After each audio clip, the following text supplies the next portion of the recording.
At a wedding, my husband's family insisted I move out of my own home so his newlywed brother and wife could have it. It's tradition, they said. My husband handed them my keys and whispered, "Make it quick." I pulled out a second set of keys and said, "Oh, you mean this house?" Their faces dropped as security walked in. I never thought I'd be in a situation like this. I mean, I knew my in-laws were entitled and had their own weird way of doing things, but this was another level.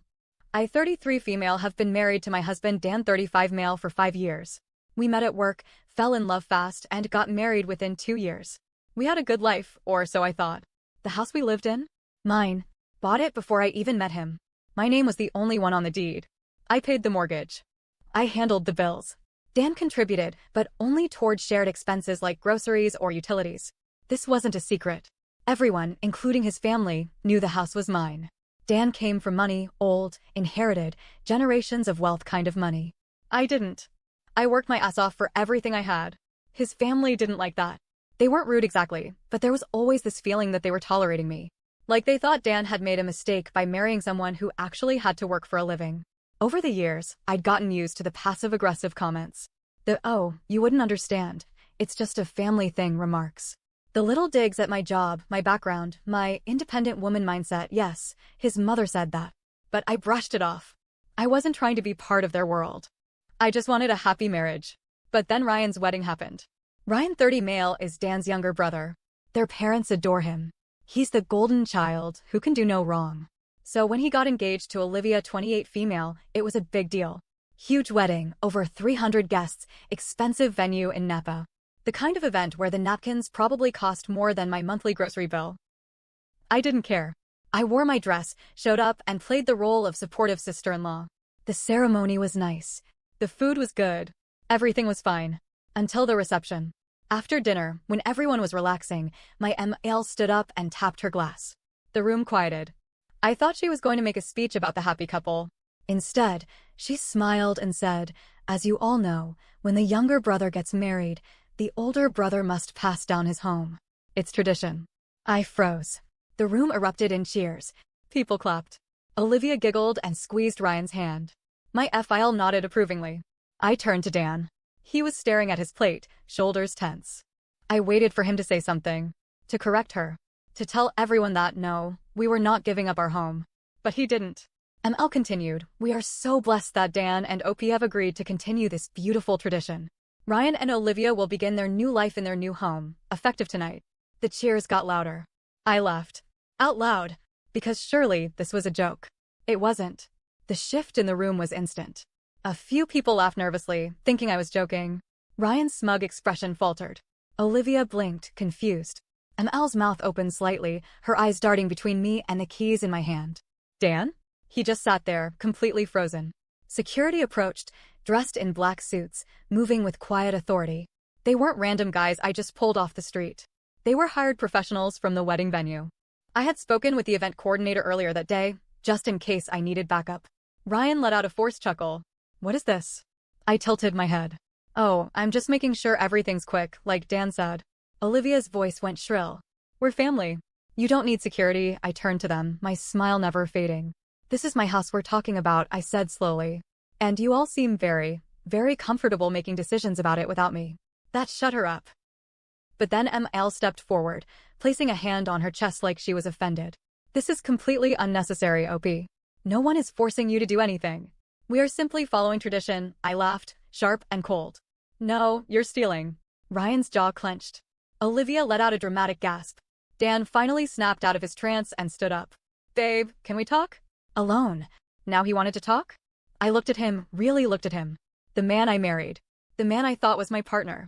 And I realized something. He had never been on my side. Not once. He might have loved me in his own way, but when it came down to choosing between me or them, he had already made his decision. I ignored him and turned back to security. "Please escort these people away from me." They nodded and moved in. Ryan stepped back. "You're overreacting." "No," I said, "I'm reacting accordingly." Security motioned for them to step aside, but Olivia lost it. "You can't do this to us. We have nowhere to go." I arched an eyebrow. "Oh, so suddenly you need somewhere to go?" I thought this was all just tradition. Her face went red. ML scoffed. "This is childish. You're acting like a petty little girl." That's when I dropped the real bomb. Oh, you mean the house I already sold? Silence. Dead. Thick silence. Ryan went pale. Olivia's eyes widened. ML actually staggered. Dan's face drained of color. You, what? I smiled wider. Oh, didn't Dan tell you?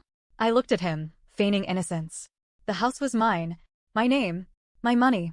My decision. I leaned in slightly. And a month ago? I sold it. Ryan stumbled back like I had hit him.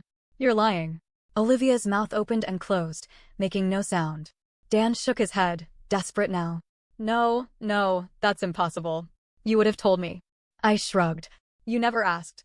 ML clutched at her necklace like she was about to faint. But where are you going to live? And this? This was my favorite part. I slowly reached into my bag, pulled out another set of keys, dangled them in the air. Everyone stared. Dan's voice cracked. What is that? I smirked. My new house.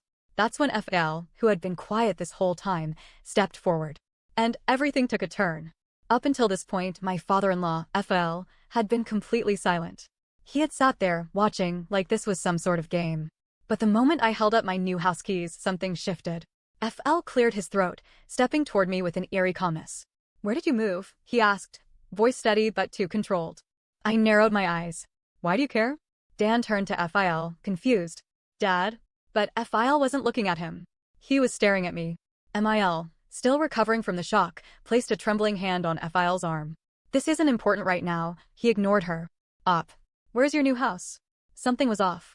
Ryan and Olivia were too busy processing the fact that I had sold their so-called inheritance to notice. ML was flustered, clutching at her pearls like she had been personally robbed. Dan looked lost, like his entire reality was breaking apart. But FIL? FL was calculating something. So I decided to test him. I tilted my head. Take a guess. For the first time that night, FIL's expression changed. It was brief, but I saw it. His mouth twitched. A flicker of something dangerous flashed through his eyes. I had seen that look before. And suddenly, I understood exactly why he was asking. ML gasped as she put the pieces together. Tell me you didn't, she whispered. I smiled. Oh, but I did. See, months ago, before I had even decided to sell my house, I overheard FL talking about a property he had been trying to acquire for years. It was his dream home, a stunning estate right on the waterfront. The kind of place people fought over. But the deal kept falling through. The owners wouldn't sell to him, no matter how much money he threw at them. And when I started looking for my new home, I found out that the owners were finally selling. So I bought it out from under him. For less than what he had offered. And I never said a word. Until now. FIL's fists clenched at his sides. That house was supposed to be mine. I shrugged. Guess you should have moved faster. ML screamed. You absolute snake. Ryan looked like he had been physically slapped. Wait, that means you didn't just screw us over, you screwed over Dad. Dan, finally catching up, turned to me with horror. Opie, tell me this isn't true. I smiled. Oh, Dan, did you really think you were the only one who could betray someone? FIL's mask slipped. For the first time, he looked furious. You don't know what you've just done, he said, voice low. Oh, but I did. Because FIL had secrets. And I had all the receipts. A hush fell over the reception hall. Every whisper, every clinking glass, every movement ceased. All eyes were on us. FL's expression was carefully controlled, but I saw it, the tight jaw, the clenched fists, the way his eyes darkened. I had just humiliated him in front of his entire social circle. And I wasn't done. I took a step closer, lowering my voice so only the people at the table could hear. You keep talking about tradition, but let's be real, this was never about Ryan. This was about you, wasn't it? MIL gasped. Ryan and Olivia were still in shock, trying to process the fact that their golden future had just crumbled. Dan looked pale, like he wanted to be anywhere but here. But FIL? He didn't deny it. Instead, he smiled. Slowly. You're smarter than I gave you credit for, he admitted, voice low. ML turned to him, eyes wide. What are you saying? FL finally looked away from me and addressed the table. I was never going to let Ryan and Olivia live there permanently. That was just a way to get Opie out. He took a sip of his drink, completely unbothered. Once they moved in, I was going to have the property transferred into the family estate. Dan stiffened. Ryan's mouth fell open. Wait. What? Olivia's face contorted in rage. You mean you were never giving us the house? This was just some scam to get a better property for yourself. FL didn't even look at them. He was still staring at me. You outplayed me, he admitted, a little amused. I'll give you that. I could feel the rage radiating from Mil. You lied to us. You let me make a fool of myself, oh, please. Fil waved a dismissive hand. You really think I was going to let Ryan, who can't even balance a checkbook, own a multi-million-dollar home? Ryan turned bright red. Oh, Dad, you said enough. Fil's voice was cold. You weren't ready. Neither was Dan. You're all so concerned about what's fair, but fair doesn't mean smart. OP saw an opportunity. She took it. That's the difference between her and you. Mil snapped. How do you speak about our son that way? Her voice cracked, raw with betrayal. Fl set down his drink and finally turned to Dan, his firstborn, his legacy. The man who had spent his entire life trying to prove himself to this family. And what Fil said broke him. You were never meant to run this family, Dan. Dan staggered back, like his father had just hit him. What? His voice was barely a whisper. Fil's tone was matter-of-fact. You were a placeholder. I always planned for Ryan to take over. You were never strong enough to do what needed to be done. Dan's entire body went rigid. His face turned a ghostly shade of white. His hands trembled at his sides. Mil was horrified. We raised him for this. We sacrificed everything for, you raised him to be soft. Fl cut in, his voice sharp. He married a woman who outsmarted us all, and instead of controlling the situation, he let her win. I should have felt victorious. I had outmaneuvered them. I had exposed them. I had won. But when I looked at Dan, he was breaking. He stared at his father like a child who had just realized Santa wasn't real. Like everything he had believed in, everything he had worked for, had just been ripped away. I gave you everything, he whispered. His voice was raw, shaking. I tried to be the son you wanted. Fil sighed, looking bored. And that was your mistake. Dan's hands curled into fists. I thought he was going to hit him. But instead, he turned to me. You planned this. His voice was low, accusing. You knew this would happen. I exhaled slowly. I didn't plan this, Dan. But I knew how it would end. His eyes, those eyes I used to love, were full of something I couldn't recognize. Anger? Pain? Regret? Maybe all of it. Was I ever enough for you? He asked. I stared at him. You gave me away like a used toy, Dan. And now you're asking me if you were enough? He swallowed hard. I thought I was doing the right thing. I shook my head. No, you were doing what they told you was right. A long, aching silence followed. Ryan and Olivia were still reeling from Fil's betrayal. Ml looked like she was seconds from screaming. Fl had already moved on, checking his watch like this conversation had become boring. And Dan? Dan looked lost. Where do we go from here? He finally asked. And I realized he still thought there was a way to fix this. So I gave him my final answer. I don't know where you're going, Dan. I held up my keys. But I know exactly where I'm going. And with that, I walked away.